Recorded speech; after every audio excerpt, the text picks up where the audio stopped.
Personal income and spending today, the income was a smidge light. Positive revision should help Q3 GDP move up a bit. But in the end, it's all about inflation. Any surprises there that you saw? Rick, first of all, thanks for having me. And yeah, we saw inflation is starting to moderate a bit. And, we're starting to wonder what the Fed is seeing. And it doesn't seem like the low employment rates are really leading to much inflation. So, we're wondering if cash carry is right when he said on Friday, maybe the Fed should slow it down a bit, from the expectations. And I think the market's starting to build that in. It's hard to deny that his early October comments regarding how far we may be from neutral might have affected the markets. Friday we had the lowest yield close since early October for 10s.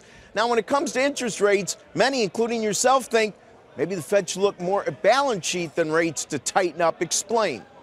Rick, the Fed has a lot of history with rate movements, and they can control inflation to a bit, and they know what the economy's going to do vis-a-vis rates, but they've never unwound the balance sheet. The only time I can ever remember them unwinding any part of a balance sheet is in 2008, 2010, Bear Stearns and AIG, and this is a very different scenario. So there's no history there. The PhDs of the Fed don't have anything of which to base it on. So we think that the balance sheet is much more hurtful to the economy, and I think it led to all this volatility when the equity guys started to wake up. Bond guys identified it first, and that's why 10 years never really backed up beyond 326. Should have gone to 335, 340, 350, never did.